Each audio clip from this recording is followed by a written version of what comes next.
All right, welcome everybody here tonight with NAISCC Cup Series as we get ready to take on Michigan International Speedway here tonight with the European Wax. Let me just say this right here, European Wax Center 240 here at Michigan. It's going to be a fun, great night. Yes, it sounds different, ladies and gentlemen. This is me, good old Robert Moyer up in the booth. I haven't called a race in a long time. So hopefully everybody's going to enjoy the show, and hopefully everybody can hear my microphone okay. But yes, we're going to get ready here to run some Gen 6 cars around here at Michigan, and I'm going to be accompanied here tonight with David, Medina, and Nick is going to be joining me here up in the booth. So I'm going to welcome these guys aboard as I get everything set up for everybody out there in the YouTube land. Hopefully everybody enjoys tonight's show. And so David, so what are we looking at here tonight here at Michigan with these Gen 6 cars? Well, I tell you, I think we're in for a great show tonight in the Gen 6 cars. You know, here at Michigan, a very fast track. And it's a 2-mile track, so it's a pretty good sized track. So we're going to see a lot of drafting going on. It's going to take draft's going to be a big part of this deal, and so it's going to be these guys just being able to work together. We're going to see teammates hook up, and then strategy. It's going to come down to pit road strategy. Who can get on pit road, get off pit road cleanly, and make their stops count. And then I think the teams that are able to work together is going to make a big point of this. But I'm glad to be up here with Nick. Nick, nice to have you up here in the booth with us. Welcome to the NAISCC, and welcome here on the Saturday night racing over at Michigan. Hey, thanks for having me, guys. So Nick, I know that you're a racer as well, and tell me what your thoughts are on the Michigan track. Man, I love Michigan. So Michigan, it's like you said, it's fast-paced. Draft is important here. Working with teams, tire management is also very key here. You're going to see these guys; they might burn up their right fronts, and they might lose some pace that way. Yeah, absolutely. Yeah, tire management. I did some practice laps and on this track here, and it's pretty easy. You either overdrive in the corner and you end up burning up that left front tire, or you can actually get in there and burn off that right rear tire, and the car gets a little bit loose. But we're getting ready to go into qualifying here. Just kind of want to touch on the points as we get ready to get started in qualifying, but just kind of remind everybody, Brian Johnson just been doing a phenomenal job. He's got 3 wins so far in this season, and we have Tom Zinchek, who's out there and it's got a win already this season as well. Cedric Hunter, who's been up there as well. So as we're getting ready to see some of these guys come in, we saw some fast laps. Some of the lap times were identical to each other, 38.9s, I think, through the first 6 or 7. So, Nick, what do you think? Is qualifying really that important on this track here, or is it big enough that maybe qualifying isn't as important? What's your thoughts on that? Qualifying is definitely important. These cars are going to get spaced out throughout long runs, and track positioning is definitely going to be key at the start. Yeah, 10-4. I agree with that, and I think one thing too is that we talked a lot about the draft already, and what's going to be critical is these guys taking care of their cars. Any contact with that wall, that's going to mess up the aerodynamics of the car. It's really going to affect these cars on the draft and on the long speed. So taking care of their equipment is going to be crucial. So we're seeing some cars going out on the track right now, so we'll kind of keep an eye on them. But we're in for a long race here at the European Wax Center 240. So if everybody get yourself something to drink, get yourself something to eat, sit back and relax. We're on YouTube, so if you got a favorite driver that you would like for us to kind of talk about and keep you posted on, send it out on YouTube. We'll try and do our best to keep you updated there. But so far, some of the fast times we got up there, we got Thomas Walter with a 39.17, and then followed by Sean Hoffman with a 39.25. So far, about 10 people have done their first qualifying lap. Yeah, Thomas Walker, I was watching him during his off lap, and he was really clean. He used that apron on the front stretch, and he's really working it really well. Yeah, I'm going to be curious to see just kind of where, some of our front runners that we've had. There's Cedric Hunter there. We just seen him pop up with a 39.19. Mark Whitley, a 39.22. So we're seeing some of these kind of guys that I figured would be more towards the front kind of popping up as these guys are getting their second laps in.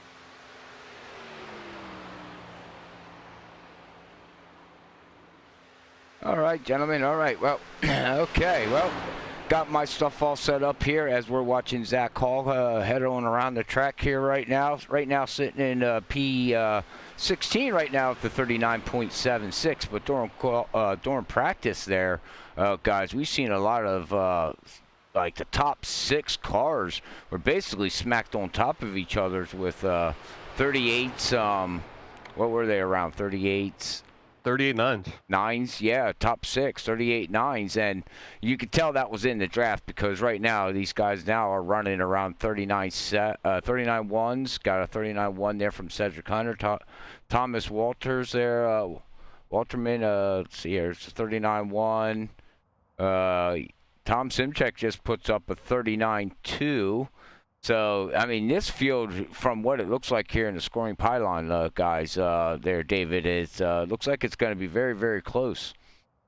Yeah, I think, what we're seeing here is kind of what we saw in practice where the guys were running, like you said, a 38-9, but here, even in qualifying by themselves, I mean, you mentioned it, from Sinchek all the way through down to, Hall and, all the way through Hall. These guys are separated by not even a tenth. So, 39-20, 39-22, 39-23. So, even down into from the 11th to the 15th spots, I mean, these guys are fairly close. So I think we're going to have some really close racing with these guys. But, Nick, I think you mentioned it earlier. It's really going to come down to taking care of your tires. Yeah, you got to take care of that tires, and it's really impressive seeing the top 15, 16 guys within a tenth of each other. It's going to make for some good close racing, I think. Oh, most definitely, Nick. There, it's going to make some close racing here, and like you said there, David, it's a 2-mile track here, here at good old Michigan, and it's high speed, high banking. You can carry a lot of speed through these turns, turn 1 and 2, and turn 3 and 4. And you're going to see a lot of drivers try to navigate through 3 and 4 in a different line. Some drivers like to take it up a little bit higher, run around that wall, and get a shot, going down that front stretch to go across the start-finish line. Then you can see other drivers try to go with that low line with where the seam is, that second seam there. Try to get your left tire on that seam and try to diamond the corner just a little bit, as it looks like qualifying is now over, and we're going to get ready to bring up tonight's race starting grid here. 1 second here, ladies and gentlemen, as we'll bring up the starting grid.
Yeah, it's going to go to Rico Million of RS Racing, followed by Jacob Morris in the 12th position. Then you got Sean Hopstetter in 13th position. Behind Sean, you got Martin Morales, and then Patrick Hernandez starting in 15th, and Jesse Thornock of Larson Line Motorsports starting in 16th. And then you got the Adam Westfield. After Adam Westfield, you got James Loveland, and then Danny Cochran starting in the 19th, and rounding off your top 20 there is Dakota Munoz. And then in 21st position, you have Dylan Waterman. In 22nd position, you have James Tremmel. And then in 23rd, you have Alex Light, followed by Max Borner. And that will top off the top 24 starting grid.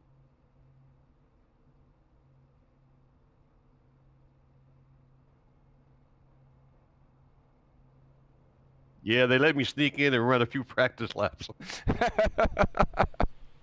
Oh man. Well, thank you for all the great comments out there, ladies and gentlemen. Like I said, I am rusty as a rusty nail, I think. Get ready, ladies and gentlemen, because here comes a comedy. By the end of tonight's race, I'll have Nick and David probably laughing.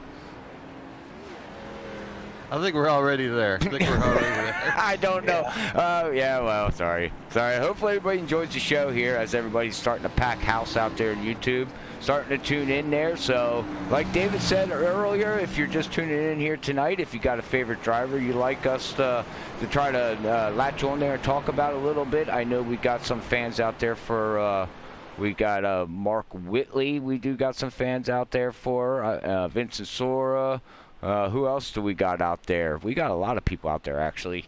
Probably this whole field's got some kind of fans out there, as you know. But we're going to get ready to go green here as they head down the backstretch. And, you know, we were talking before we went live, Nick and David. Eventually, ladies and gentlemen, it will get a little hairy out here. So, you know, go make sure you check out, you know, the sponsorship here tonight. We'll take care of you. Definitely a good reason for European Wax Center to come on board, sponsor this race. Should be getting a lot of deals, a lot of business out of this race. That's right. That or somebody's going to get waxed up. Anyways. Oh man, well, here we go, ladies and gentlemen. We're going to head down here, get ready to take that green flag as we're waiting for that Barney man to say green, and green flag is out. Off we go down into turn one. High speed side-by-side racing all the way back through the field here, David, as they're going to get 2x2. Yeah, 2x2 running the 57 and 13, and we have the 8 and 15 just following close behind them. So we're going to see this 2x2 side run all the way back to the back of the field as they come out of turn two and to go to the back stretch there. I think we're going to see this for a few laps before we start seeing it, but we're going to see what Robert was talking about. You're going to see guys running the low line and some running the high line as we see the 13 take a dive to the inside, decides I'm going to fall back. Yeah, he didn't want any part of that business. You see him getting 3 wide back in the back of the pack, and everybody's just shuffling around, getting comfortable, getting their bearings under them. It's gonna be a good race.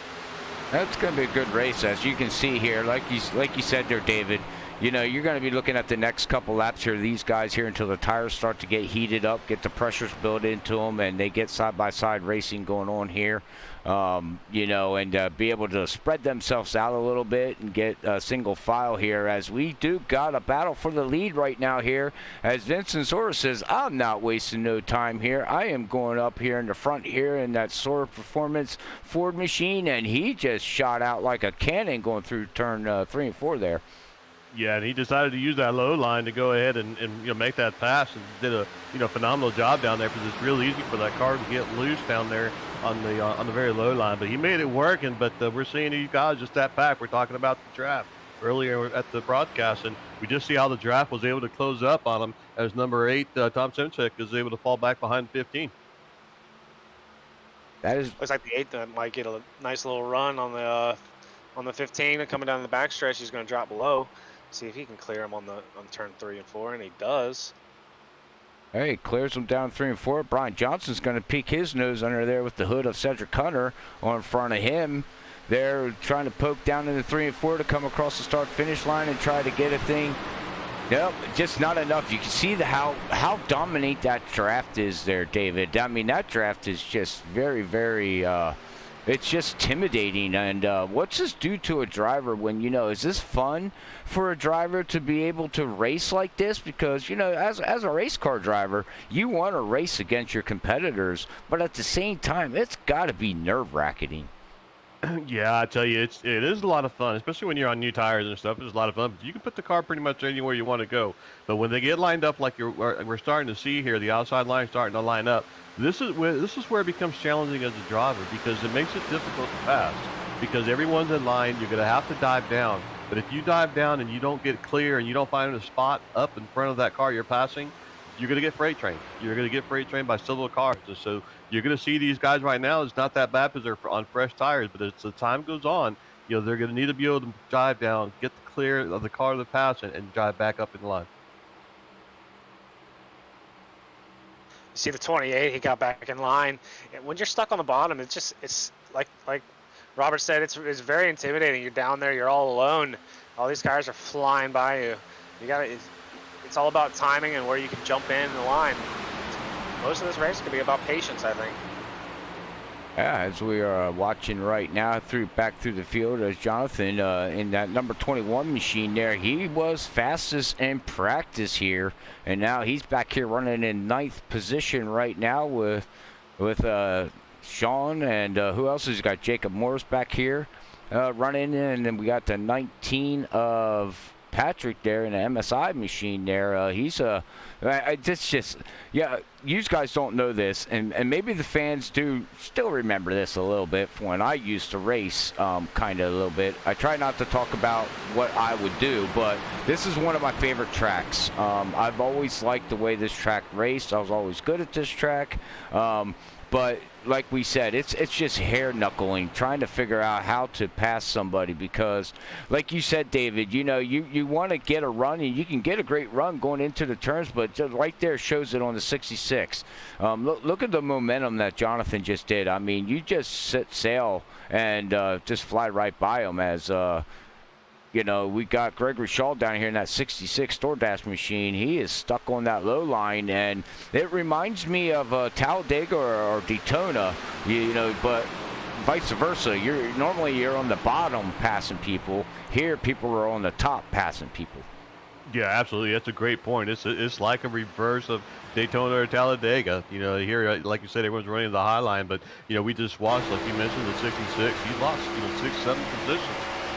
But you know, some of the tactics that you use at a plate track, you know, where you're sitting there trying to side draft and all that, you try to use that here too. You know, but you're trying to utilize that just to be able to get, you know, in the position to make that pass. You ride around here with Aaron and stuff, but you know, this is kind of the way the race will go along. These guys are getting in the draft, they're getting lined up, they're going to ride around and stuff, and this is where teammates will try to link up, because it makes it a little bit easier when you have your teammate, you know, either in front of you or behind you, when you're trying to make that pass and being able to dive on the inside. So, yeah, I think we're going to see a lot of this. You know, we're going to see some comers and goers. And, you know, speaking of that, you know, Brian Johnson, you know, he's already moved up, you know, 5 spots. We got Patrick Hernandez moved up 8 spots, up to 7th position. We got, you know, some of our guys, we saw Gregory, you know, who fell back 5 positions. So he's got to have some time to make up there. But then you got Dylan Walterman, who's moved up 7th position. So that's going to be one key thing to watch when we do rack these guys under caution. You know, you're going to try and get all those positions when they're all, you know, packed up, because that's going to be your best time to make a pass. When they get single filed out here like that, it's really going to take a little time. You look back and all throughout the entire field, pretty much everybody fell into line. Everybody's being patient. Everybody's kind of waiting to see what's going to happen when the tires start getting worn out. I think we're going to see a lot of movement once 9, 10 laps, another 9 laps come through. We're going to see a lot of movement. Yeah, as the tires wear off here, yeah, we'll see some movement, see who it burns up, but it's all about keeping that right front tire on the car.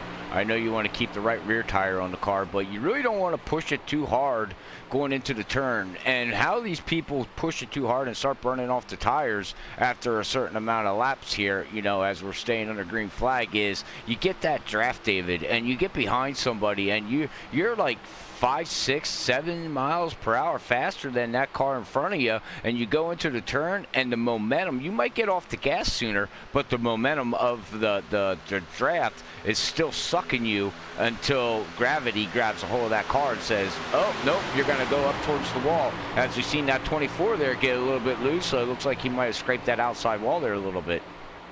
Yeah, that's a great point there, Robert. I mean, this is not something you can really duplicate in practice. You might get to practice with 3 or 4 cars, you know, and trying to link up with them, get some drafting and stuff like that on there, but not when you have this many cars here in line and you're doing that almost 200 miles an hour. And like you said, you're drafting behind somebody and you're carrying that extra speed, that extra momentum, and you're pushing and leaning more on that right front tire. So it is a lot easier to wear that out. And so I think that's where some of these drivers are just trying to get a feel for and adjust it to. You got veteran drivers out here, you know, that have raced here before, so they're a little more, you know, familiar with it. But it is something you got to think of, that, you know, how you practice isn't exactly how you go to race. It's going to be a lot faster speed. And if you're the car that's tucked in behind another one, it's definitely going to tighten you up. And if you don't make that adjustment, it's really going to affect you on the long run. That is correct. So, Nick, what David said there, what would you do as to try to not make that happen? What would you do if you're a driver out here right now?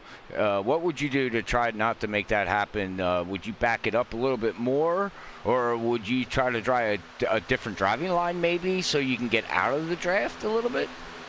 So me personally, if I'm trying to save tires, I'm making sure I'm super smooth on the throttle, on off throttle, and I'm running the top.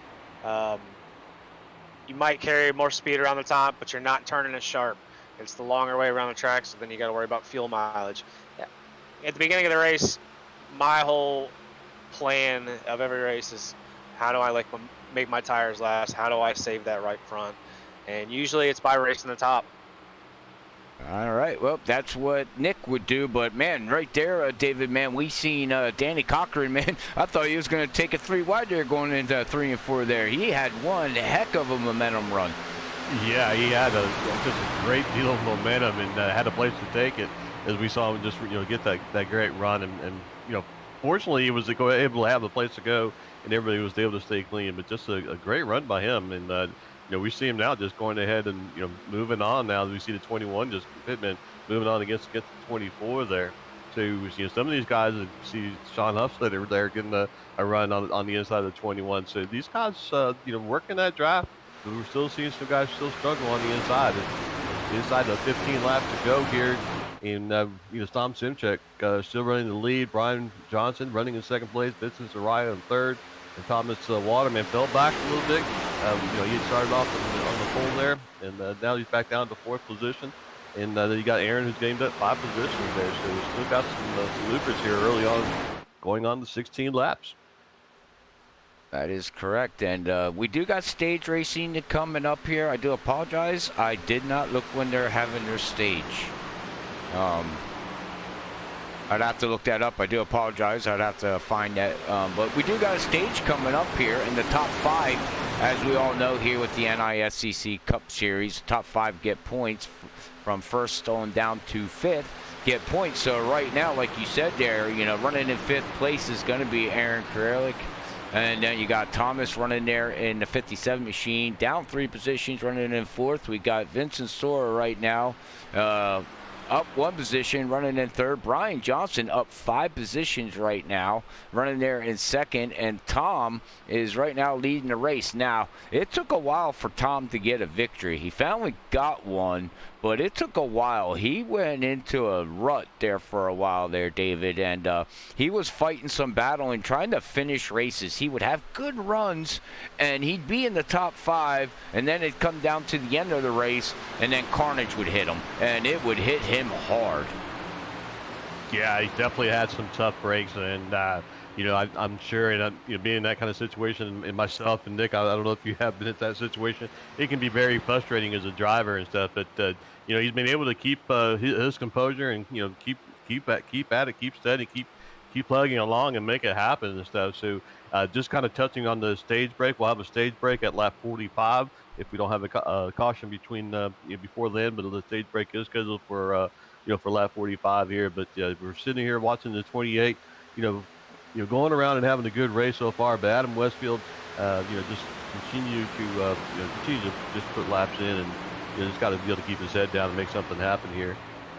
Nick, when we get down to this lap 45 and stuff, we still got 30, almost 30 laps to go before we get there. But what is getting on the pit road like here at this track? It could definitely be difficult, especially if they're coming in all stacked up. It's going to be difficult if they're not in a line to see their pit boxes, and that might cost some drivers.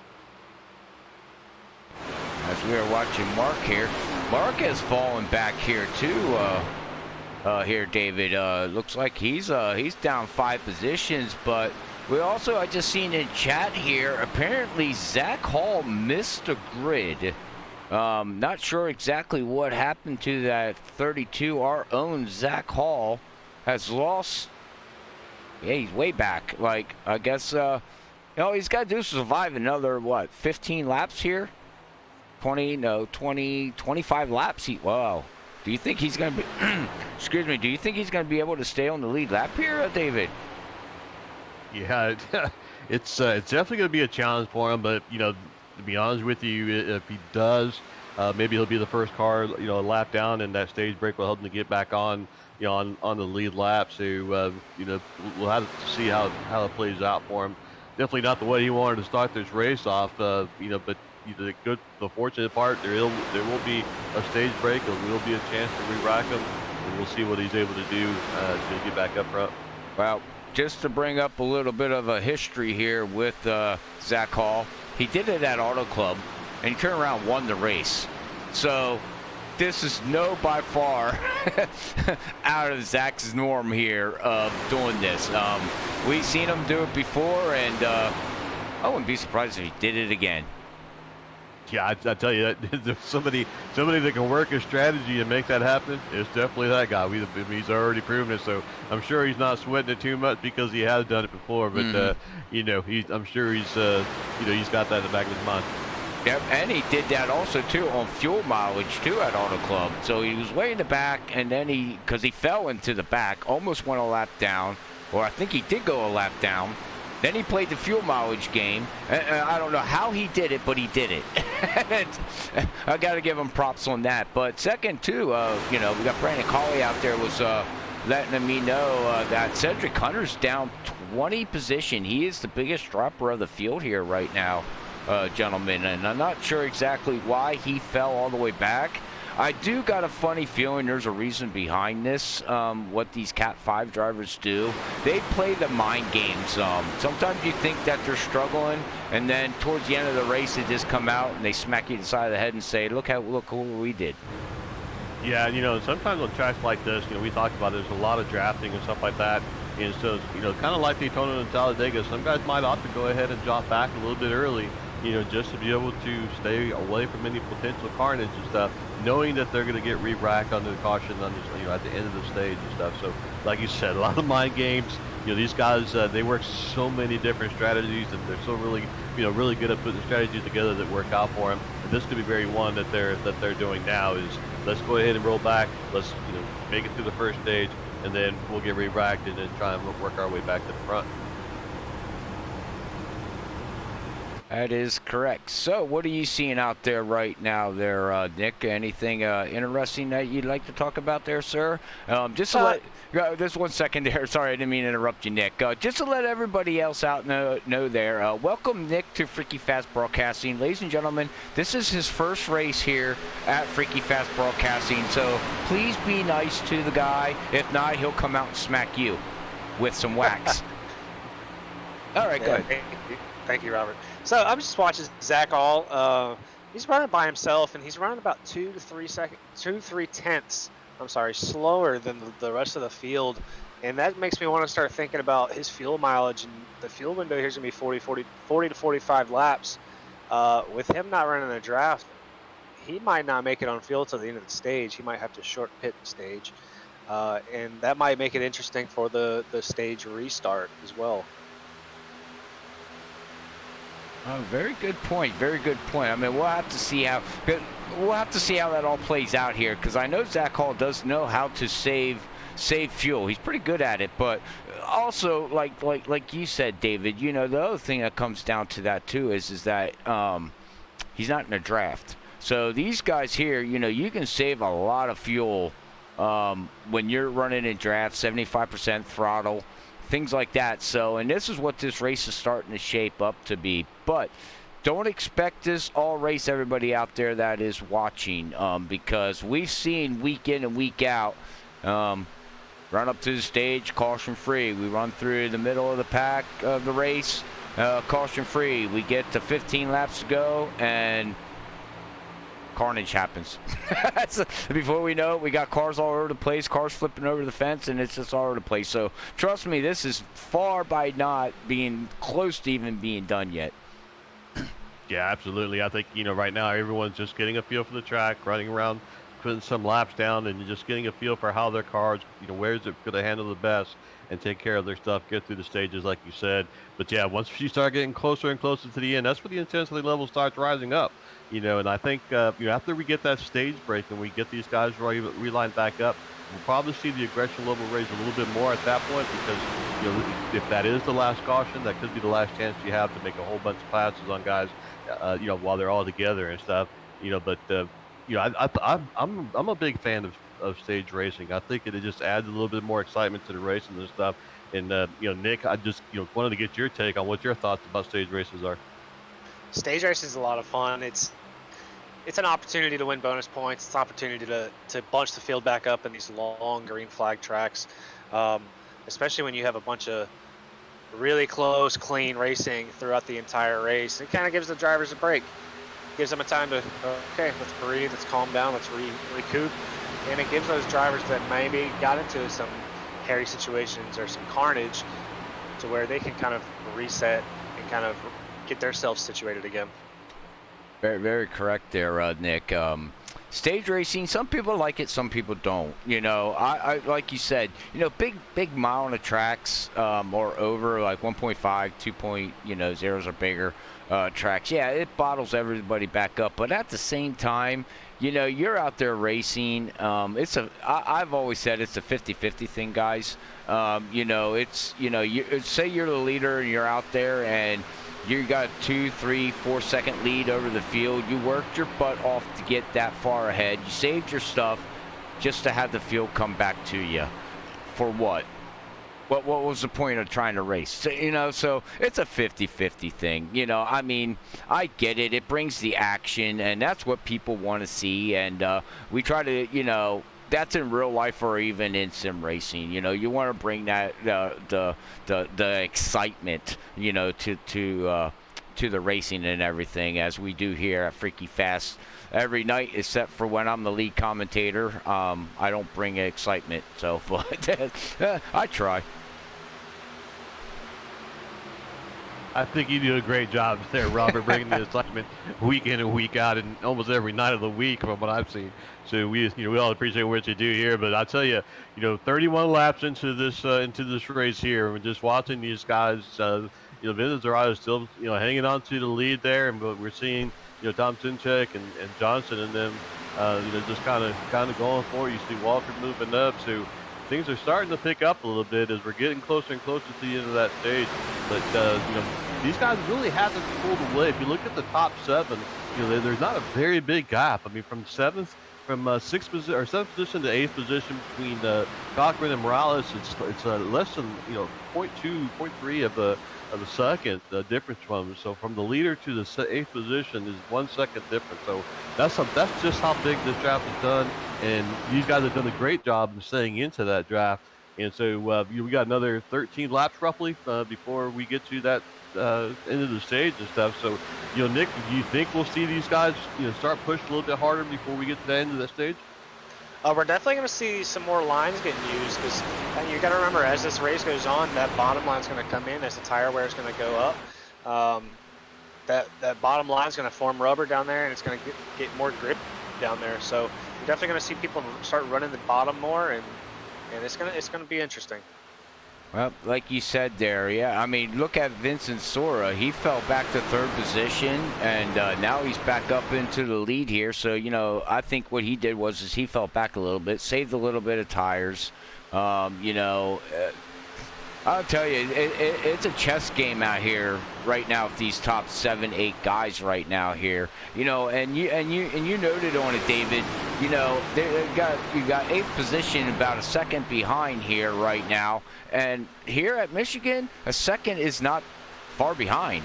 At some other short tracks and everything like that, yeah, that could be because you're not going to get the draft. But if these guys wanted to, they could really, really just pull up, use the draft, package and the package that we have right now here with these Gen 6 cars here at Michigan. I do believe they're the 550 low downforce package, correct? Yeah, I believe you're right there. Yep. And we've been talking about the draft and stuff like that, and in Daytona, Talladega, tracks like that, and I think it does really apply here too. Those tracks, you really don't want to be the leader because you're the guy that's burning the most fuel, out there on the track. And so here in Michigan, we haven't really seen anybody trying to push, the 15 minutes right for the pass yet. And I think a lot of it has to do with that these guys are pretty content right now. We're just kind of riding behind them and let him break that air and let him burn up more fuel than everybody else. Mm-hmm. Yeah, I agree with you there. And as we see Aaron there, he tried no 1. He tried to go down underneath Brian Johnson there coming through 1 and 2. But as we were noting earlier, that didn't work out so well for him. You could see Brian just overpower him there. And now we're going to see Danny Cochran. Oh, my goodness. He just, wow. Patrick gave him some room there because he almost took out that Buddy custom bait machine, and Patrick says, I'm not fine with that, sir. Holy mackerel. Yeah, I guess the intensity levels are rising a little bit early right now, but we still got about 10 more laps before we get to the end of the stages. But we are seeing, like kind of Nick was talking about, we see the 2 into the wreck here, but able to save it. Definitely was a good save. 2 just gave him a good old slide job there, and the 19 definitely did not appreciate that from the looks of it. Well, we talked and noted earlier, if anybody goes back and watches Freaky Fast Broadcasting on a Monday night, we all know what's going on with Vincent and Mark Whitley. Well, we might have a new battle brewing here with the NAISCC Cup Series here on Saturday night with Danny and Patrick, because they didn't look like they were shaking hands and giving candy canes right now. Yeah, definitely didn't go very smooth at all, for them. Pretty close, but that was a really good save, by the number 2 car. Could have definitely, got that for him, for Danny Cochran, but he did a really good job of making that save and get it back on the track. And we see these guys running side by side. Yeah, and out of the whole thing here, Nick, you can see Patrick, he got front end damage from that. Unfortunately, it crinkled up that left front, right front. The nose is crushed in a little bit. And I'm sure Patrick is going to go talk to his wife and say, I wasn't naughty this year. I was nice, right? Absolutely. And any kind of damage in the front end is detrimental here. It's just going to slow your car down. It's going to be like a brick going through air. You got to get that repaired and get back on the track. Well, and the problem here too, Nick, is I know you don't know, and I know a lot of other people do know, though. They do not give no fast repairs here. You get damage, you get damage. So I don't know how that's all going to play out here, and we'll see how it all plays out as the race continues on here, as we are on lap 39 of 120 right now here. Brought to you by... Thank you. I got so much going on in the back of my mind, I totally forgot what the sponsor was. I am so sorry, Dawn. Yeah, European Wax Center. We're here at the Michigan 240. So, yeah, if you guys are interested in getting your lady a gift, and go check them out. The European Wax Center. Check them out. And, you'll see you can do something for your lady there. Yeah, that's true. That's true. Yeah, I mean, we got the holidays coming up. They are located in Doylestown, PA, Plymouth Meetings, PA, and they also are in the Philadelphia area and also in the Foxborough, Massachusetts at the Patriots Place. So anybody up in Massachusetts, if you know where the Patriots Place is, go check them out and let them know that NAISCC Cup and Freaky Fast Broadcasting sent them their way.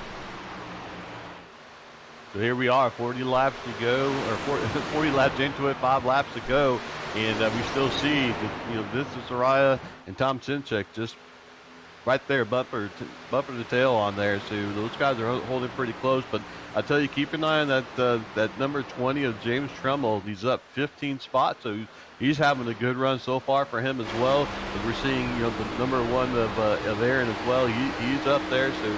These guys, especially James, just doing a fantastic job getting some momentum up there and getting some positions up there. Now you just got to close that gap. He's kind of in no man's land, not having anybody really to be able to draft with him. So we'll see if he'll be able to make it up. At least he's got that reset of the caution coming up. It looks like he's got a good call for tonight. Yeah, he looks like he's got a good car. They're both running really, really good. As we'll bring up the track temperature here right now, as we see the winds are at 11 miles per hour with the humidity at 76%, partly cloudy, and the track temperature is 93 degrees. So that's not a bad track temperature here at Michigan at this May 15th, 2021 here. So not bad timing though. Yeah, it's not a bad temperature. The humidity's a little high, and that's going to make the track a little bit slick with that moisture on there. But as far as the temperature inside the cockpit for the guys, that's not bad at all. I'll take it for this time of year.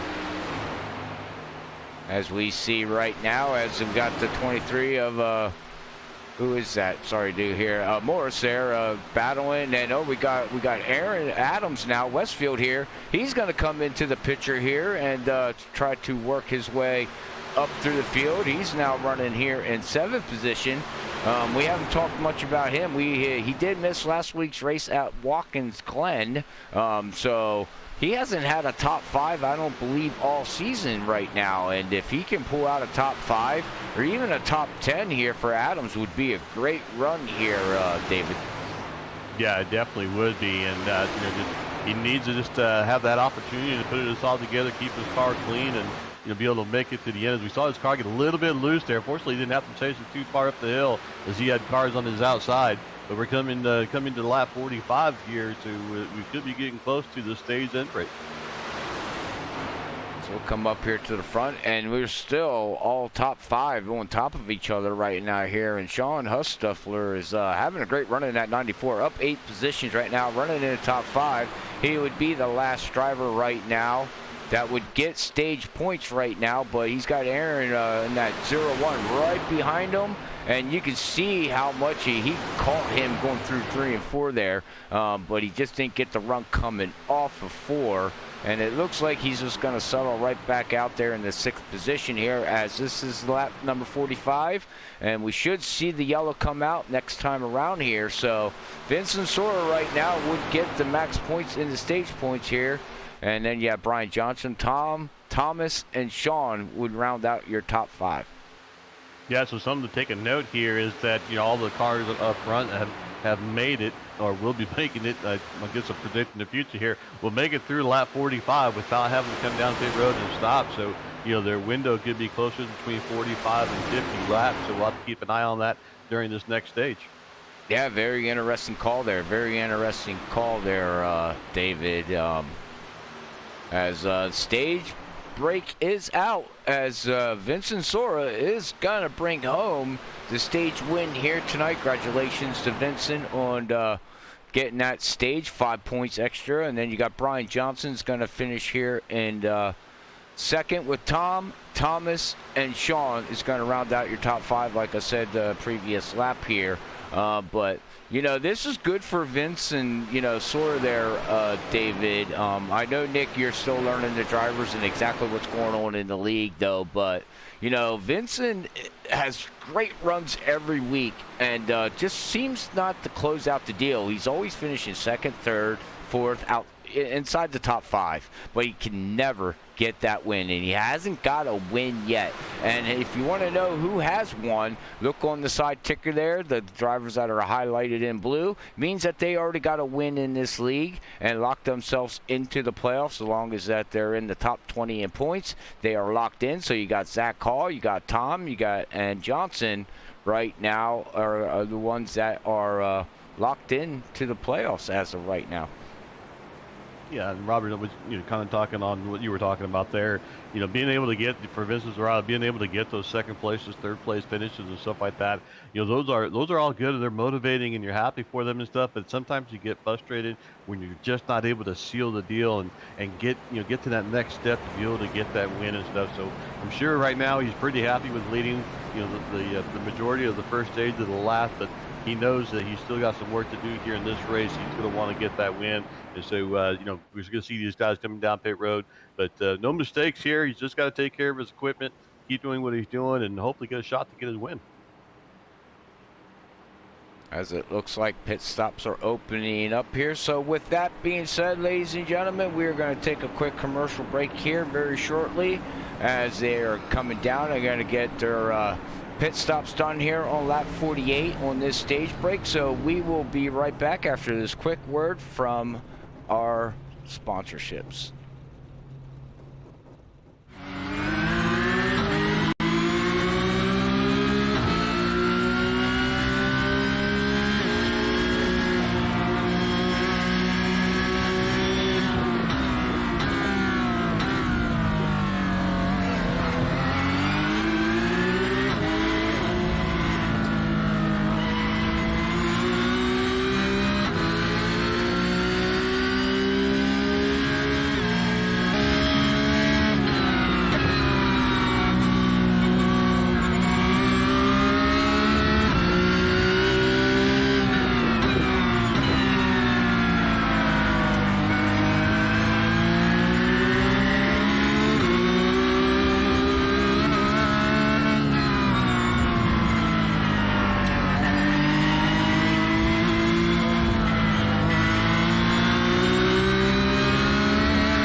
want to be the best, you can't settle for the rest. There's a reason that Makoni Setup Shop is trusted by more virtual and real-world tracks and companies than any other setup shop in iRacing. With partners such as Stafford Motor Speedway, the Nashville Fairgrounds Speedway, Five Flag Speedway, Speed 51, and more. When you want something done right, you go to the experts at Makoni Setup Shop. With setups available for most series on both asphalt and dirt, built by a team of professional builders consisting of some of the top talents on the service, Makoni Setup Shop LLC has what you need to hit the track with confidence. Head over to MakoniSetupShop.com and learn why Makoni Setup Shop is the official setup shop of Richmond Raceway Esports and is partnered with some of the largest names in virtual and real racing. And remember, at Makoni Setup Shop, there are setups, but your victories.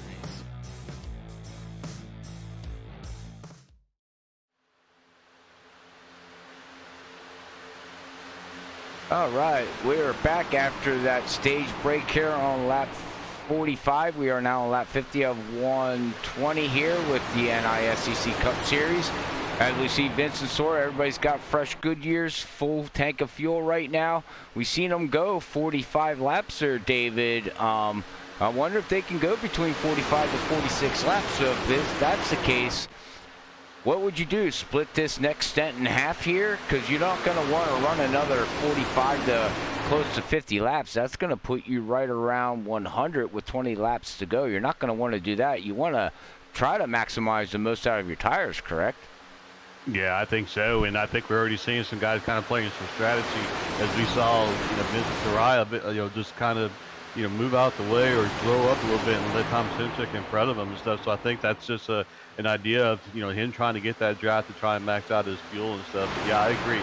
I think you're not going to want to go the next full 50 laps. You're going to have to want to break this up a little bit in working your strategy in and stuff. But just kind of want to talk a little bit about some of these other surprising, we talked about, comers and goers, and a little bit surprised here, Nick, to see, Mark Whitley under that last pit stop there, drop down to 22nd, and that's where he's currently running.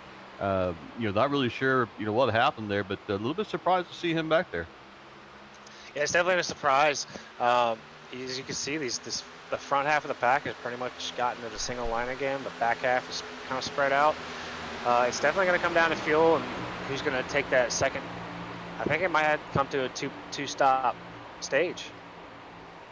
Yeah, Mark Whitley's going to have to play something out there, David, because I'm looking at the data here right now, and the data is showing me that he had, going down pit lane, a 106 from start to finish with a pit stop of a 36.73. So I don't know if he had damage or something happened down pit road that he had to make a evasive move, because we also got Morris at a 102. We had James Loveland had a 119. So I got a funny feeling something happened entering pit road and we missed it. Yeah, I think you might be right there, Robert, because like you said, we got some guys with some very long pit time, which is really unusual for these guys, especially, under caution and stuff. So maybe there was some contact that we didn't see there, and these guys had to take some, some time to get it fixed and stuff. But I tell you, we're seeing some guys battle, here on lap 54. We haven't seen everybody just move up to that single file row yet. They're kind of working towards it. But, as we watch here, Mark Whitley in the 20 fighting for position and stuff. But he's definitely going to have a long battle ahead of him. As we see here, these guys coming up 3 wide. All right, 3 wide with Gregory Shaw right there. We got Dylan Walterman down there in the 99 going low. He's going to try to force his way down. Well, kind of force his way down, but yeah, you see, just can't get the run down there. That low line is not where you want to be until these tires wear off, as we noted earlier in the broadcast. With that being said, also, too, tonight's race here for Freaky Fast Broadcasting is brought to you by the ButtKicker. Make sure you go check out the ButtKicker at ButtKicker.com. And if you head over there and order one of their products, make sure you use our discount code FreakyFast20. That is FREEYFAST20, as known as Freaky Fast Broadcasting. Well, Freaky Fast 20 with, so they know who you came from and here you heard them from. So we do much appreciate that too. And we also want to give another shout out to our other fine sponsor, Advanced Sim Racing. Make sure you go check out advancedsimracing.com for all your sim racing needs. They got racing wheels, they got chassis, they got, oh man, they got a whole bunch of third-party stuff that they sell and help sell sim racing products. And they're very, very good company. And you can also use promo code over there, FreakyFast5, and that is spelled with, again, with F-R-E-E-Y, and then fast with 5, F-I-V-E. So make sure you go and check them out at, again, advancedsimracing.com. All right, well, back to the action here. Thank you to them proud sponsors here at Freaky Fast Broadcasting, as we still got Brian Johnson, Tom Simchek's up here. We got Vincent Soar. We've seen this before in the first stint here, David.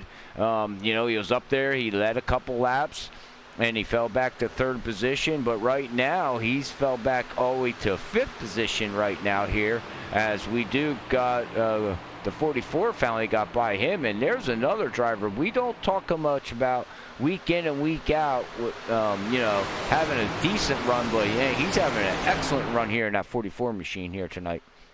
Yeah, Maurice, he's just having a great run, gained 7th position since the drop of the green flag. So just a good run for him, and the guy right in front of him, Aaron, as well, gained 7th position. So you know, these guys just doing a phenomenal job already. Cleared our first stage, moving on to lap 58.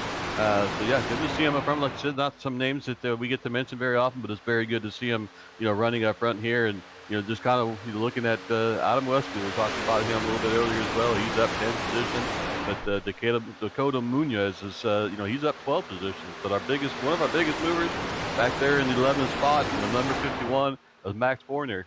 He's up 13 spots. So just some of these guys that, you know, we just don't get to talk a whole lot about, really having some good runs so far into this race. And you know, Nick, we kind of talked a little bit about some of the guys like Cedric Hunter and Zach Hall. You know, Zach Hall, I guess missed the start of the race and stuff. Haven't really seen him pick up you know, too many spots here, but still a long race. You think we see him move to the front? Yeah, it's definitely a long race, and I think so. I think these guys are, now that they're caught up to the field, they got stacked back up during the stage break. I think we're going to see some good moving out of them. I think Zach Hall, I've been watching him. He's been making some good moves, and I think he's got a good car tonight.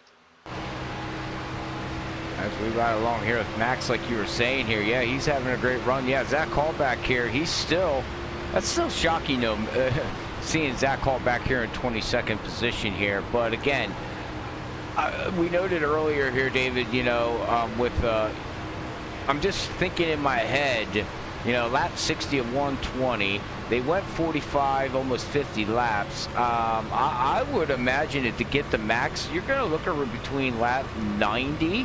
I would imagine around lap 90. Now, am I right or am I wrong on this? Because, you know, you guys race a little bit more than I do, a lot more than I do. Would you go to around lap 90, 95 and make a pit stop and try to run about 30 laps on your tires? You think that would basically maximize your tires out, or would that be a bad strategy? Yeah, so I'm going to be curious to hear what Nick has to say and get his point of view, you know, from him. But in my opinion, you know, I think you're about right there around that run. You know, some of these guys are going to probably, as soon as their pit window, you know, opens up, that they're going to, you know, drive down in there and fill up and hope that there are no cautions and be able to make it to the end. You know, but you're going to have some of these guys that are going to try and stretch it out, and with the hopes of maybe, you know, some of these guys having issues coming into pit road and cause a caution, and you maybe catch some of these guys you know, lap down. But you know, Nick, what's your thoughts? So I think we're going to see some tire strategy. I'm pretty sure. You might have some guys come down and only take 2 tires during this pit window to just take right sides. It might be worth it in the long run, because these left side tires, they don't get as hot as the right side tires, and they don't wear out as fast. So they might still have life in those left sides, and if you can get a faster pit stop on the green flag stop, you're good to go. That's a strategy call right there. 2 tires. I've never been a fan of that, but I know some drivers can do it. Well, forget what I said. Yeah, I mean, yeah, 2 tires. I mean, I mean, if you're back here, 10th on back, I mean, why not? I mean, you might as well, you got to roll the dice every once in a while, right there, David? I mean, taking 2 tires, you already know how your car feels as it is, and if it seems pretty stable, as long as you can get out of pit road okay without looping it around with them cold tires on the right side, I think it should work out pretty decent. Yeah, I was listening to Nick, and when he brought that up, I thought, that's a pretty interesting, a look at the situation and stuff there. So, glad to hear, to throw that out there because, it is something it could possibly be done. But, Robert, to your point, it does kind of change the whole feeling of the car. My experience is it really loosens that car up, so I think it really depends on these guys. They got that stage race. They have an opportunity to take a look at what their tires, look like after that long run. So I think some of these guys will be able to take that information and then, sometimes you got to do something different if you want to take the lead and beat people. And so like what Nick was talking about there, that's something different that could get you out there. If everybody else decides to take the 4, it might give you an advantage out there. How long we would last, I guess time will tell. But Nick, good point. Yeah, if it was like, if I was on the track and I had that opportunity to take 2, I'd probably take 2, try to bank on like a late race caution and maybe be able to come in and grab those other 2 or even 4, get fresh tires along with whoever else came down pit road. Yeah, very good point. Very good point, Nick. I mean, track position is key at any track, but I've always felt over a 2-mile track and the way this race is playing out and everything, track condition is, is very, very key right now for a lot of these drivers because you basically, like you said, to note on what you were saying there, David, you already know what your car's going to do. You ran that stage race. It was yellow free. You already know what your tire wear is looking like. As we got 3 wide coming out of turn 3 and 4 here, we're going to have James Loveland stuck in the middle as we got Trimble on the high side with Max Horner looking on the bottom. They're going to try to take it down to turn 3 and 4, and do they settle it out? No, they do not. As we got Alex Light says, hey, I want to join the party here. But anyways, back to note what I was saying here is, well, maybe I'll get to it because right now we have a lollygag of cars. Hang on, ladies and gentlemen. Yeah, these guys are definitely getting racy, and they did a great job of being able to hold it together going through the turns 3 wide, and that is one of the good things about this Michigan track. It is a pretty wide track where you can run 3 wide. It just makes that exit a little more challenging. Any wiggle on anybody, especially if you're on the inside or in the middle, and you get wiggling, you have a car to your left, car to right, really easy to get that car upset. But Nick, looks like they did a good job just being able to hold that together. Yeah, they did a great job there. It's just these corners are so wide. Track surface is it's so super smooth track surface, and when you're coming on the exit, you got cars all over you. You kind of have to really pay attention to your ears and listen for these cars on the outside or inside of you when you're in these corners when you're stacking them up 2, 3 wide, and it definitely makes it for challenging once tire wear starts coming into play. You got your car sliding and slipping everywhere. It's a lot of fun. Oh, most definitely. But let's go up here to the front, ladies and gentlemen, because guess what? We have a new leader. Aaron in that 01 has taken over the lead. Now, wouldn't that be something to give him a win here tonight? That would be a morale booster right there, David, to see this 01 get into victory lane. He's had a rough season so far, and coming down close to the playoffs and be able to, get a win. Not only that, lock yourself in. And not only that, you're beating Brian Johnson and Tom and Vincent. And I know I would be on cloud 9 if I was in his vehicle right now. Yeah, absolutely. That list of names you just rattled off of some of the guys we've seen week after week running towards the front and winning races and leading laps, and now we see Aaron up here in front of all of them having a great race himself. He's moved up 9 spots to be able to be up here in the front, leading this pack around here on lap number 70. So it's a great job by him. Now he just needs to get settled in, continue to race out his windshield. Keep doing what you're doing, buddy. It's working. looks like Aaron, he's only got 3 top 10s, one of those being in the top 5. And leading this race, it's going to be a big morale booster if he can close it out. Even finishing top 5 would be a huge morale booster for him. That I have to agree. I agree with you, Nick. Yeah, I mean, if he can even finish out in the top 5 would be great, but right now his car's looking very, very strong right now. The only worriment that I got is that he used too much tires to get up there. You know what I mean, David? You know, we noted on it, you know,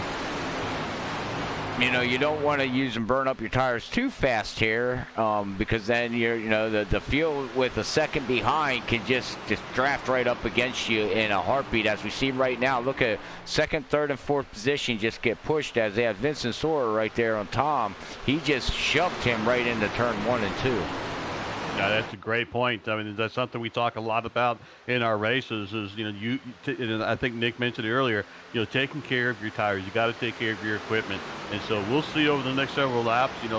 How hard did Aaron have to push to get up there? Maybe he was able to utilize his draft, didn't have to push as hard, but now he's up front. And I know for me, my first time ever getting up front, I was nervous as could be, and I wanted to stay up there. And you can still overcook your tires just being in the front as you did, running in second or third place. So you just got to take care of his equipment now he's in the front. But, the other question is going to be is these other guys behind him, Brian and Tom, Vincent, Jonathan Pittman, Walter Thomas, Thomas Walters, these guys here, are they saving? Are they not racing as hard as Aaron is? They're trying to save some of their fuel. So, it's going to be interesting. Mick alluded to it earlier about different types of strategies that we're going to be seeing out here. And one other thing, too, we still have another pit stop to go. So mistakes could be there, Nick, that we might see these guys make some mistakes coming up the road. Yeah, that's very true. I want to point it out, we can go back to when you were saying leading a race with a good chunk of the race remaining. It can definitely get in your head. You start second guessing, you start looking in your mirror, you start micromanaging those tenths of seconds that you're leading these cars behind you, and you can start making simple mistakes. Coming down on pit road, you can lock them up and really mess your day up. I'm excited to see these green flag stops. Yeah, well, I don't know if we'll have a green flag stop if we still keep that 28 and 8 and 15. They've been shoving each other through the turns for the past 3 laps here. They get a draft, they get right up behind, and they don't let up. They just shove each other, and it shoved Brian Johnson up to the lead there for a little bit, and then he had to fall back into second. But look at that power move by champ there of Tom in that number 8, and he clears Aaron there. So I just had a funny feeling. We were talking about it, David. I don't know. It's hard to find out exactly what's going on unless you're listening to the radio, everybody out there. Exactly. And now, did Aaron, back off? Did he's like, okay, I used enough. I led laps. I got to save my tires. Or did he use up his tires and now he's going to be a sitting duck here in the next 5-6 laps? Yeah, from what I'm seeing, with his little love tap that he just gave on Tom Semchik there, I don't think he utilized he burnt up his tires or anything there. He's able to stay with Tom as we see the 28 of Brian. 3 of them here. What we got to be careful here is watch these guys, bunch up. Brian, doing a good job here, not making contact, with Aaron and pushing him into the 8. But here we see, Aaron. Yeah, he's kind of washed up a little bit. So, that might have answered our question about the tires. Yeah, that answered it. Yeah, they definitely lost some momentum there, scrubbing those tires off. Just trying to make a power move down the bottom and just couldn't stick it. Yeah, this track's all about momentum. It's what it is. You got the draft, you got the momentum, and it's just a prime example right there of Aaron in that 01 there. He got a little bit tight. He scrubbed off 3 miles per hour speed, and instantly he's back here in 5th position battling with 6th, 7th, 8th, 9th, 10th place cars, and now he's just got to regather himself. He knows he's got a fast car. Don't over push it. Use the draft to your best ability, you know what I mean, and just let them front tires cool off as he's going to duck low on Jonathan here in that number 21, and I just don't think he's going to be able to, well, we'll see here if he does get that run. Wow, he's going for a twofer there. He's definitely trying to go for a twofer, but he just needs to slide up here. As we've seen him there to do that, he was able to go ahead and slide inside, up on the outside there, the 21, give him a little bit of a break, but then take a move on the inside to get that position back. But definitely a good attempt. Made it stick that time, but we'll see. I think you're right, Robert. I think that you just got to kind of settle back in. And, that's the negative side of when you finally get the lead of race and all that, and you get the taste of being the lead. When you lose it, you want to hurry up and get back up there, But I think you're right, Robert. You just need to kind of settle down, let his tires cool down. He's got a good car, and then just go back and pick these guys off one at a time. But Nick, we're going back to the front side there, looking at Tom Cziczek and Brian Johnson. These two guys. Brian Johnson has had a phenomenal season so far this season already. But these guys, still not a very big breakaway. We're seeing these guys lap times still pretty, mimicking each other all the way down the line. Yeah, and I don't really think you're going to see a big breakaway. Just these cars are so close in the package, and it's going to be hard unless you get a good group of 3 or 4 guys together, bumper to bumper. They're not going to pull away from the other pack. And with everybody's pretty much taking a different line in each corner, it's really hard for them to get some separation from the rest of the field. Very well pointed there, Nick. As we're going to go back here and look at Cedric Hunter now. He's finally worked his way. He's still down 8 positions, but he is now in the top 10. With we got Danny and Adams there in the front and back of him, as he's trying to get that Hello Kitty car back up to the front here, and he's slowly working as we're on lap 80 of 120. So pit stops here, ladies and gentlemen.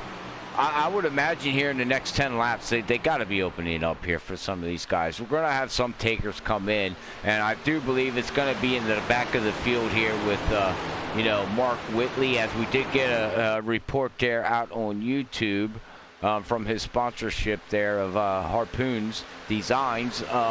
Said that he pitted right before the stage break, so that's how he fell so far behind. So he had to come around, and so he's got like a lap or 2 older tires than everybody else does right now.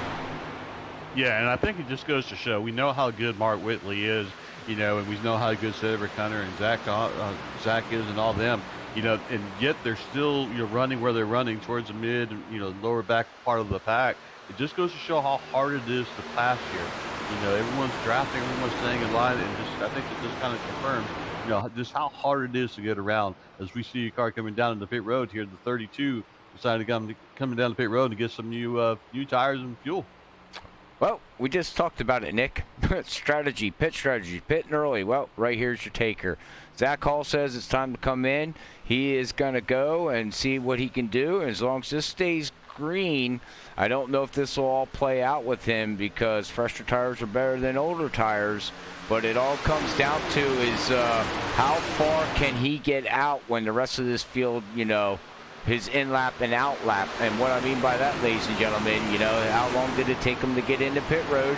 How long does it take him to get out of pit road compared to the rest of the field will give him how far advantage he will be. Now, the only other problem is let's see if he can have somebody maybe latch on with him, because if everybody don't latch on with Zach Hall, he's going to be out there all by himself there, David, and he ain't going to have no draft help, and he within 5 laps, he'll get mowed down.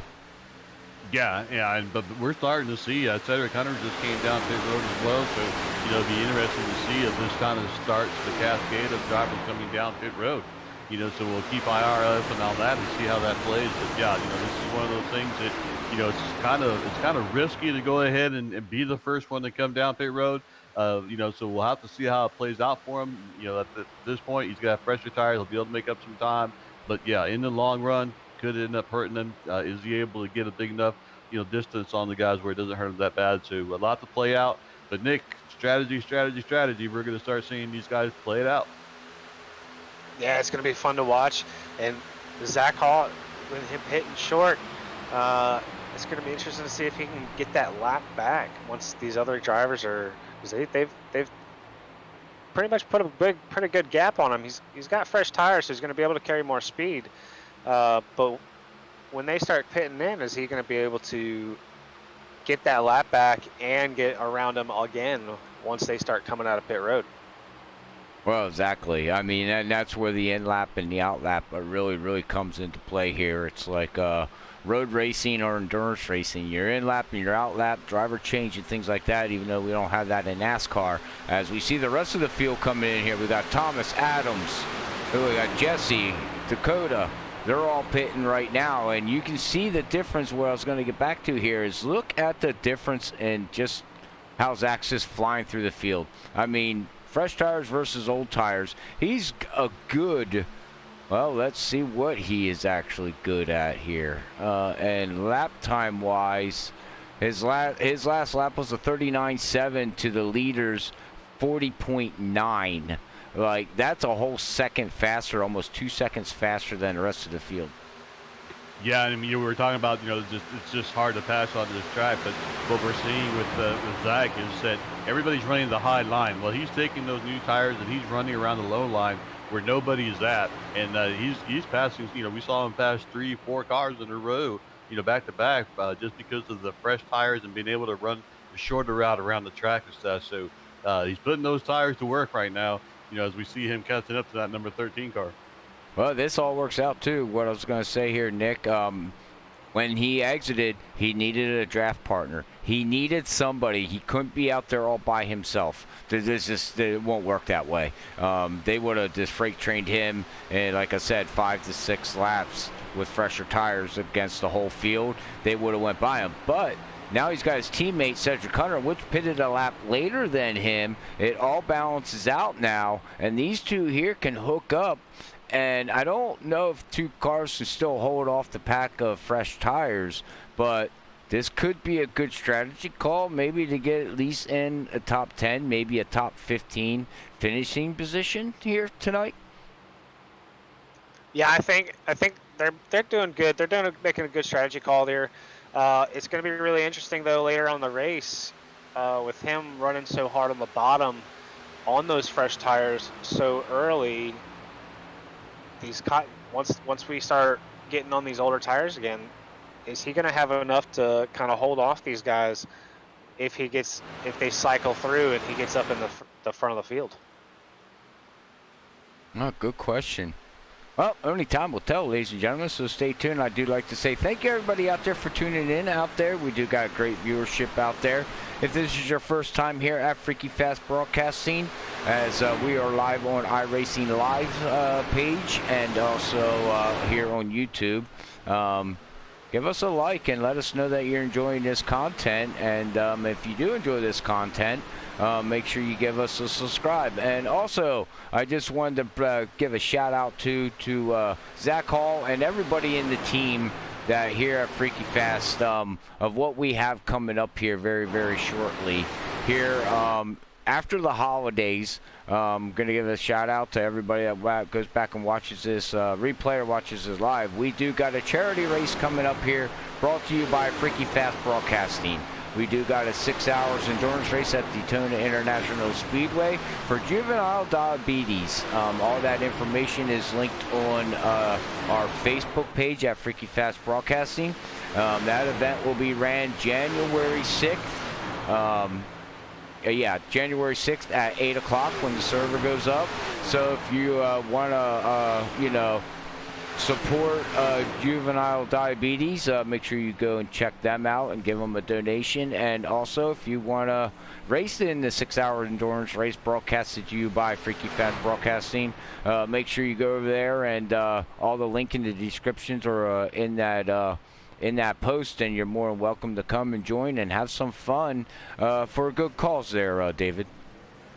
Yeah, definitely good cause, and good to see that being done. So come out and join us and be a part of that race. So check out that website and help them out with just great to see the community coming out and putting that together. So appreciate that. And I'm going to touch on real quick. Mark Whitley has finally made it to the lead here. That's the good news. The bad news is he still needs to pit. So not sure how long he'll be able to hang on to that, but he's going to run it out as long as he can. But just going back to just Cedric Hunter and Zach Hall, currently running 4th and 5th position. So Nick, right now looks like it's working out for him, but we're still seeing some of the other cars that have hit a little bit later still got some time to make up to Zach Hall and Cedric Gunner. Yeah, it's definitely going to be interesting to see where everything shuffles out and where everybody lands after the cycle of green flag stops. It's interesting when we're talking about tire management and tire strategies for pit stops. I haven't really seen anybody try to shake things up and take two. Maybe I missed it. I don't know, but I think the key here would be taking your 4 tires, letting it shuffle out, saving. Got to save that right front. You got to keep it cool. Stay light on the wheel. Save your tires. That's easier said than done sometimes. But yeah, we'll have to see how this all plays out here, as we're still waiting for at least the top 3 drivers here to come in and make their pit stop here. Well, we do got James now in that 20. He is now entered pit road here. So we still got Mark Whitley and Dylan Walterman there in the 99 that have not made a pit stop yet. And what it's looking like, David, it looks like this race is going to go. Looks like it's going to go green flag. Now, I don't want to jinx it or anything, but we're pretty well separated out of here unless somebody starts doing some bold moves towards the end of the race here for track position. I don't know if we're even going to see something.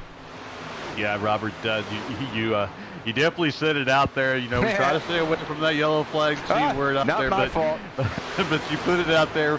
But yeah, I think you're right. I mean, it does have that feel. I wasn't going to be the one that said it, so I'm glad you did. But it does have that feel.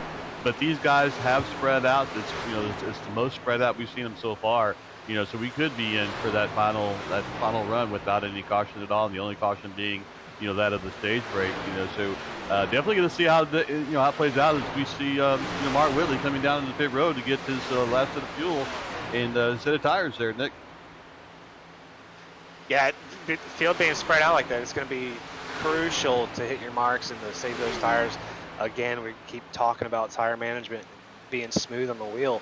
It's going to be crucial because you start scrubbing tires and losing speed in the corner and losing that momentum, people behind you are going to catch you really quick. Very true, very true. Well, we have one driver yet that still has not made a pit stop with 25 laps to go here. So with that being said here, as we wait for the last vehicle to finish off the cycle here, we are going to go to a quick commercial break, and we'll bring you our last 25 laps here at Michigan International Speedway here with NAISCC Cup Series, broadcasted to you by Freaky Fast Broadcasting. But we'll be right back, ladies and gentlemen.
All right, we are back live after that quick commercial break there. Thank you, ladies and gentlemen, for staying tuned here as we get ready with 19 laps to go here at Michigan International Speedway with the NAISCC Cup Series here with 19 laps to go, as we do got Tom Simchek, Brian Johnson, Vincent Sora, Thomas and Aaron and Cedric Hunter and Zach Hall. Now, we talked about them doing that early pit stop and how their tires are going to play out, and I think this is all going to play out for them, guys. With 18 laps to go, I see them at least holding off until roughly, at least in the top 15, I think they're going to be able to finish off here. Because they do got a pretty decent gap back to Jesse running back here, and 8th position with Jacob Morris and Jonathan Pittman and Danny Cochran back here. They got about a 3-second lead over them. Yeah, definitely. I think you're right there. I think that, they'll be able to hang that off. And, so it kind of makes out their strategy really work for them. It wasn't going to be a race-winning strategy, but it gained them several positions. So, kudos to them to try something different. They really pulled it off really well between Cedric and Zach. To be able to come down pit road when they did at 2 different times and link up together and work together as a team to see where they're at now. So, still got 17 laps to go. A caution would change everything, and I just used that word that I said I wouldn't use. But that yellow flag out there could change it, and we would rack these guys and have a different race. But I'll tell you, it's just, Zach, this has just got a feel that it's just going to go, green the rest of the way. So, Nick, I think, we're looking at the top 3 guys of Tom and Brian and Vincent Zoraida. These guys here, just really battling, including Thomas Walton. All these guys just really battling up front, keeping it close. We could be in for a battle at the end. Yeah, David, I think Zach and Cedric Hunter, they played it right. They short pitted. They poked up in the top 10. It's going to be interesting to see when they can hold off those cars that got fresher tires towards the end. With 16 laps to go, a lot can happen. But it's shaping up to be a good finish. Yeah, that it is. So we got Aaron there. He's stuck in there with Cedric Hunter and Zach Hall, and we've seen them battling back and forth, and teamwork working against Aaron. And I'm sure in that 01 and his pit crew and his spotters just screaming and yelling because Aaron was up there running in the top 4. He led some of the laps here tonight, and now unfortunately he's stuck back here in 7th position, 3 seconds behind from the leader, and he can't move or go anywhere right now.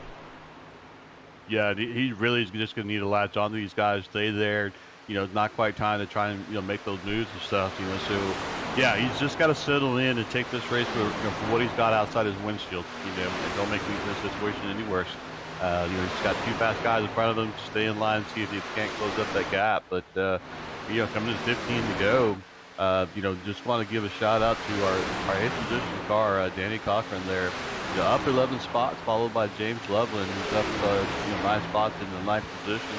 So some really good runs there. Then you got Maurice, topping off the top 10 there, followed by Justin Thorndock. So the guys still having some really good races, but really the guys up front.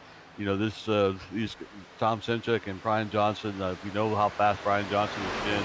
So it's going to be exciting to watch these guys come to the end and see what kind of moves they're going to need to make, because Nick, by the time we get to the last last lap or two, these guys are going to be a little bit older tires. How do you make a pass? We already talked about how hard it is to pass around here. How do you make a pass around here? It's really difficult to make a pass on old tires, especially if the guy you're racing's got fresher tires than you. I'm willing to bet, I hate to say it, but it's almost impossible to do it unless the driver you're trying to pass has got fresher tires. Unless they make a mistake. It's possible, certainly, but it's definitely difficult. Yeah, it's way difficult at this track here, as we know. You know, well, we see them all single file, and it's hard to pass here at Michigan. It puts on great racing, but you know, the bad thing about this is we see this at every mile and a half and up here with this draft package and what we have right now here in the Gen 6 cars. It's very hard.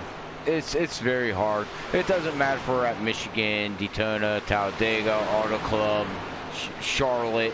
You know, we basically hit a standstill. It's like these cars hit a wall, and you can't go nowhere unless that vehicle in front of you either wears out their tires or makes a mistake where you can pounce on that mistake and make a pass. And that's about it, honestly. I think what we see here is what we're going to see here now, and I wouldn't be surprised what we're looking at the finishing order is what we see right now live here, David.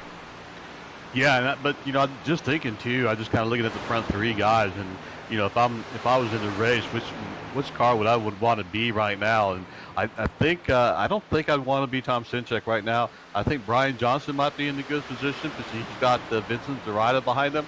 So maybe if they link up together, they might be able to make a move to be able to get by Tom Sinchek there towards the end.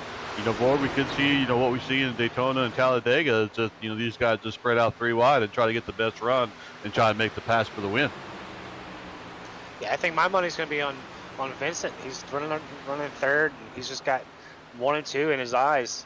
And 1 and 2, they might, you know, fan out a little bit, try to, second place car might try to make that pass on the last lap. And I think if something happens, Vincent's going to be in a good spot. Yeah, I agree with you, both of you on that one. I don't know if Brian Johnson's sitting back there setting Thomas up.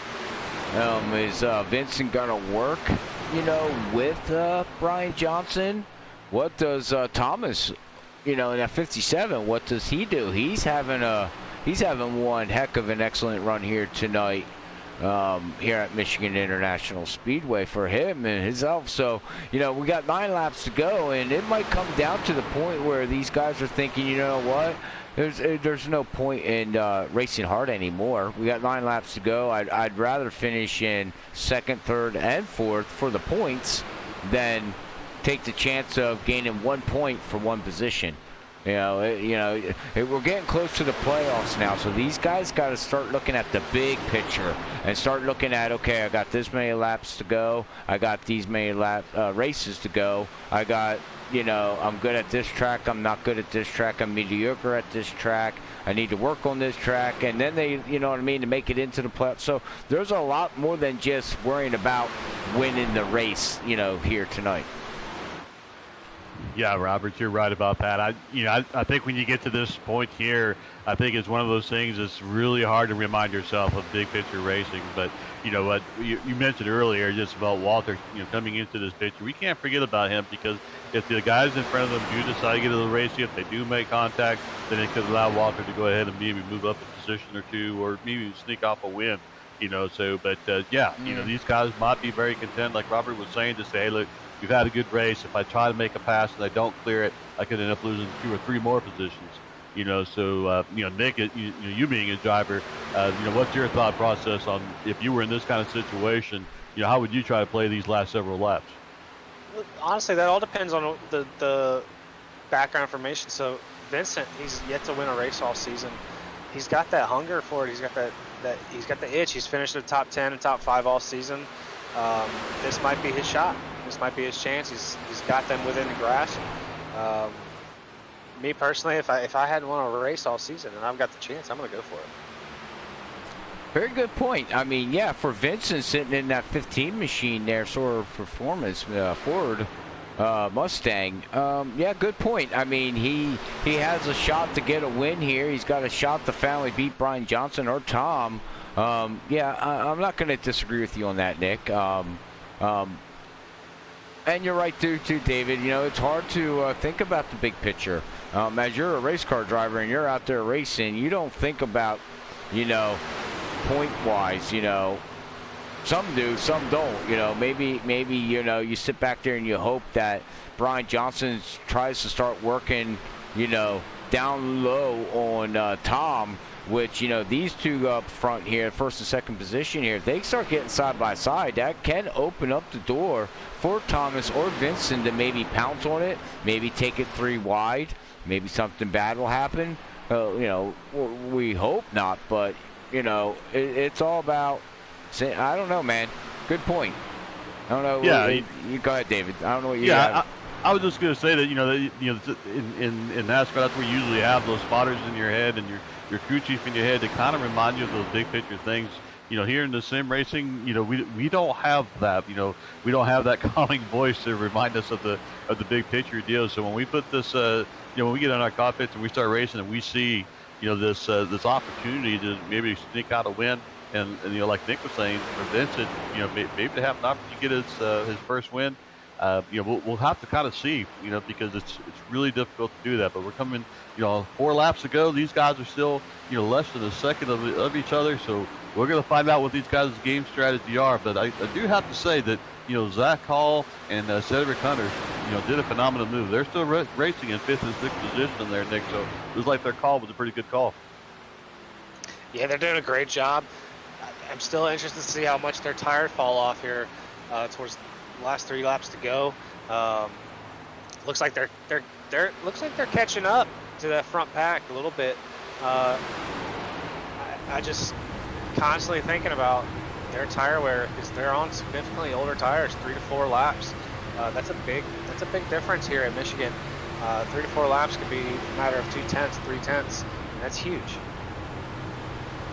Oh, we'll have to see how it all plays out. As it looked on the ticker there, it looked like Zach Hall got around his partner there, Cedric Hunter. But I've been keeping an eye on here with 3 laps to go here, David. Vincent Sora is starting to pick up the pace a little bit more each lap. He's starting to get right up against Brian Johnson here as we're riding along with him here. You can see Brian Johnson, he's starting to pick up the pace just a little bit, you know, a little bit here too. So I just wonder what these guys are going to do here, because we're getting ready to get down to the white flag here, ladies and gentlemen. So we'll have to see what Vincent has planned. If Brian Johnson says, okay, you know, I'm just waiting for the white flag, and maybe trail back a little bit, get the draft from Vincent Sora, as we are going to have the white flag here, brought to you by Freaky Fast Broadcasting. If you want to have your sponsorship on there and sponsor the Freaky Fast white flag, hit us up on social media. But, well, David, did I say that or not? Because I had a funny feeling Brian Johnson was waiting for that last lap.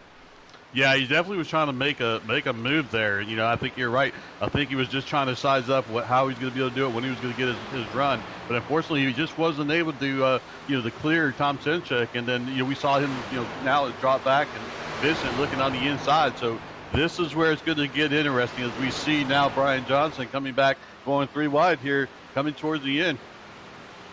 Oh, jeez. Did Brian Johnson beat out? No. Did he? No. Yeah, he did. Oh, my man. By a bumper. By a bumper. Oh, man. Poor Vincent Sora. You know, I seen that coming with about 3 laps to go. Them guys started picking up the pace, and they were setting back. And I don't know if Brian Johnson waited. Maybe, you know, waited too long there, David. Maybe if he did it a little sooner, he might have been able to had a better run. But, man, oh, man, 3 wide coming across the start-finish line with Tom Simchek finally getting his 2nd win of the season. Congratulations to him in that number 8 there, machine. Brian Johnson's going to bring it home 2nd with Vincent Sora Thomas. Zach Hall is going to finish out in the top 5 guys with that strategy call, with Cedric Hunter, his teammate, in 6th. Aaron's going to bring it home 7th, with Danny Cochran in 8th. Maurice is going to bring it home 9th in that 9:44. And then rounding out your top 10 is going to be Jesse in that 14. Good run for him too, but congratulations to Thomas again for getting that victory here. So as we get ready to get our post-race interviews going ready here with the top 3 of Tom, Brian, and Vincent, stay tuned. Let's hear how their race went and see what their shout outs are. But we'll be right back as we get ready for our post-race interviews.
All right, we are back here with our post-race interviews here with the NAISCC Cup Series here at Michigan International Speedway here. So I'm going to be handing it off to David for our post-race interviews with Brian Johnson, Tom Simcheks, and Vincent Sora. All right, all yours there, David. All right, so yeah, we're going to start off with Vincent Zora.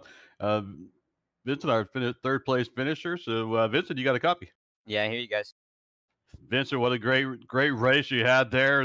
Coming home, bringing it home in the third place, just a little bit short there, and being able to get between Tom and Brian there. What more did you need to make that pass?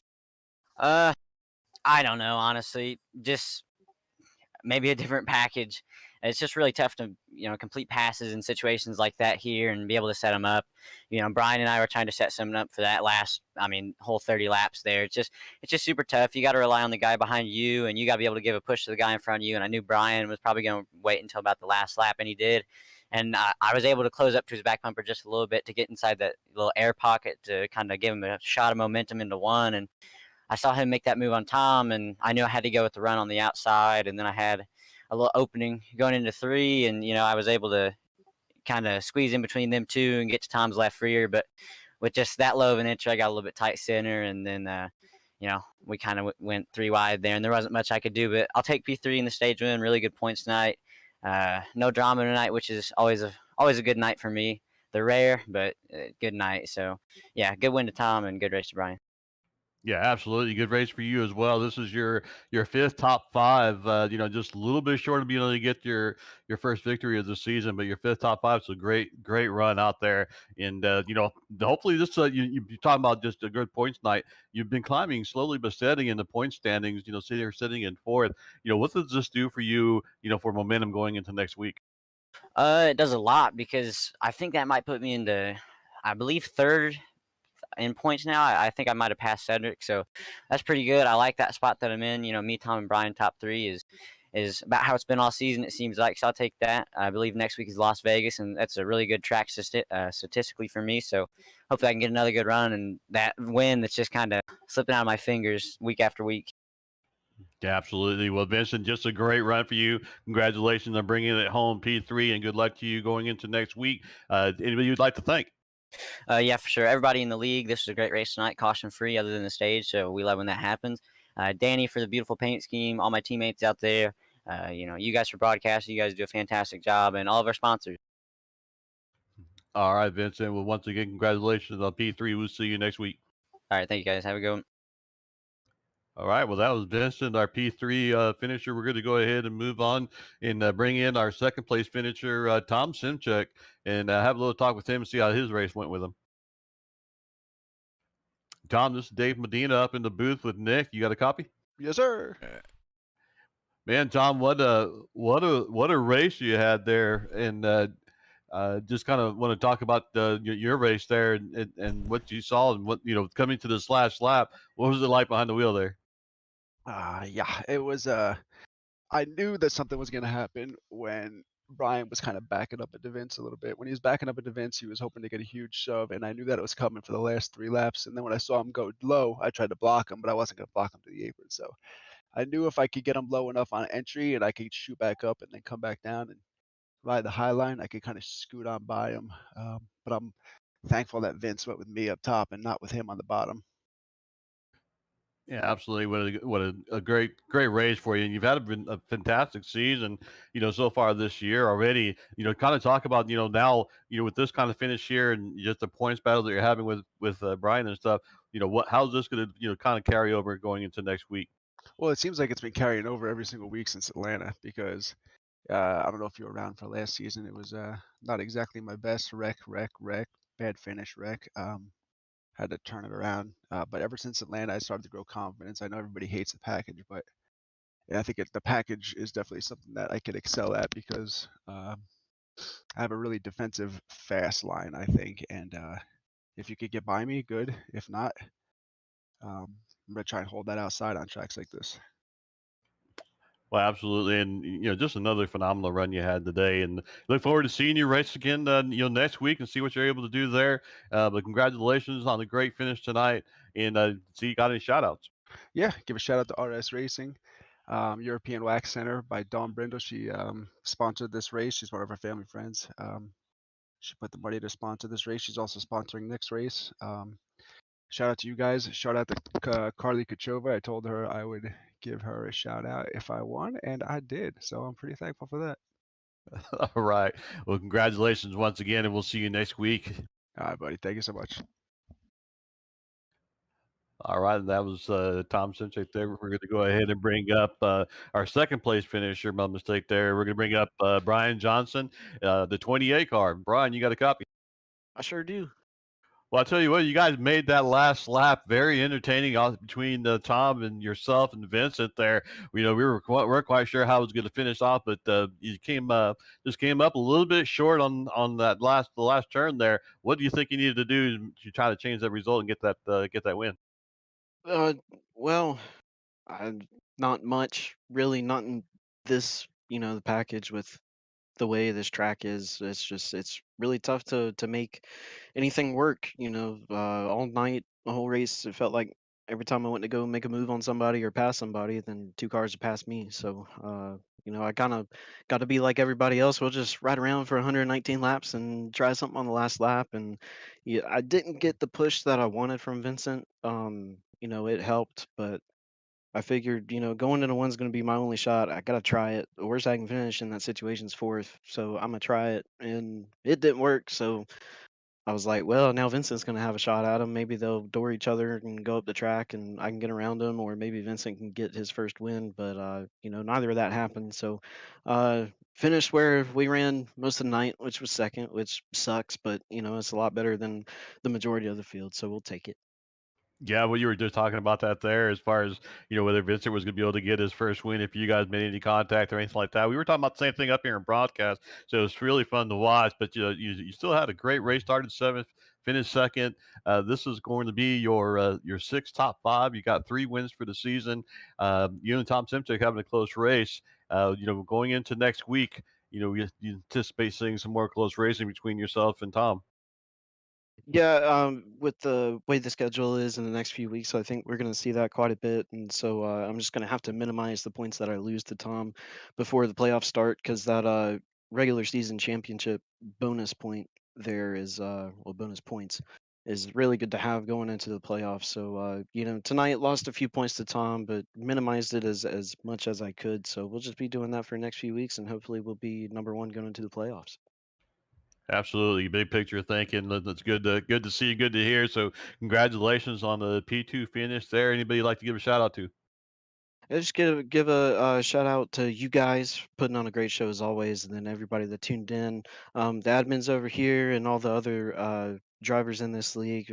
Tonight we had no cautions, which was well, other than the stage, so that was really nice. Um, and Yeah, just got to thank my teammates tonight, Zach Hall and Cedric Hunter. None of the Magnitude 9 guys for tonight, so they kind of adopted me for this race. So give a shout out to them, and yeah, that's pretty much it. All right, Brian. Well, we appreciate your time and look forward to seeing the race next week. And congratulations on another great finish. Right, thank you, sir. All right, that was Brian Johnson, our P2 finisher there. So, interview with the top three. I'm going to go ahead and turn it over back to Mr. Robert. All right. All right. Well, congratulations again to them top three there. What a race here as we see here on the replay. Them coming down to the start-finish line here. But with that being said, we're going to bring up our quick standings here. And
standings here at the NISCC Cup Series. But we do much appreciate everybody coming aboard here tonight, watching us out here on Freaky Fast Broadcasting. As I get everything all set up here, they're ready to end this stream here tonight. But what great battling. One yellow. Very, very fun racing to see here. David and Nick, what's your final thoughts here before we get ready to sign off here for tonight? Yeah, I agree. We had a really good race here, and we mentioned earlier it's good to see some guys up there that we don't normally get to talk about there. So good to see that happening. One caution, and it was only a stage caution. So these guys did a great job in keeping their cars clean and keeping the race clean as well. So the Tom, Semchek and Brian just continue to battle week in and week out there. And then Vincent as well. It's going to be interesting to see what happens with Mark Whitley next week. Now, is he able to rebound from this type of run? But Nick, your first race with us. Just kind of want to get your feedback on what you thought of tonight, and hopefully you're looking forward to the rest of the season when up here with us in the booth. Absolutely, these guys, they gave me a good first impression, and it was really interesting to see Art. We were talking about up here in the booth. That last lap was crucial. Tom was able to hold him off, and it was a good finish. It was a great finish, great racing, clean all around. Very impressed. All right. Well, that's the final results here. Again, thank you, David. Thank you, Nick, for joining me up here in the booth on Saturday night. We will be back again next Saturday night at 8:50 here, and we will have Sam Dyer in the booth. And also, Brandon might be able to show us, as he had to skip out tonight due to that his wife is having a baby, guys. I only found this out yesterday. That his wife is due with his next baby, so I don't know how that's all turning out for him, but hopefully everything is going great and God's grace there. And, we wish his family and everybody, the best of luck with that. And the only thing I can say on that is let's hope it's a boy. But I guess it don't matter, right? So with that being said, I also just want to give a shout out to European Wax Center. Thank you for sponsoring tonight's race here. Make sure you go and check them out. Look them up on Google. European Wax Center. And, like David said earlier in the broadcast, we got Christmas coming up here. And if they're in your local area, get your wife a gift card and, and let her go get taken care of. So thanks for sponsoring tonight's race here.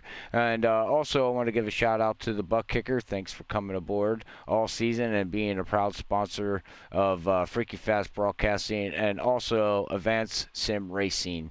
Thank you for them coming aboard. One of the biggest, they're all big, but one of our biggest sponsors that we have here at Freaky Fast Broadcasting. So just make sure you go over and check them out, or go check out their Facebook page and give them a shout out and let them know that you found out about them through Freaky Fast Broadcasting. But our next televised broadcast, ladies and gentlemen, will be tomorrow night with SRU at 7:50, when we will have Zach Hall and David Medina up in the booth here calling all the action tomorrow at 7:50. But until then, hopefully everybody has a great rest of their Saturday night. Be safe on Sunday. Enjoy your sporting events, and we will catch you Sunday night. And like we always like to say here at Freaky Fast Broadcasting, we wish everybody well with the holidays coming up. With that being said, God bless everybody. We love you all. Peace out.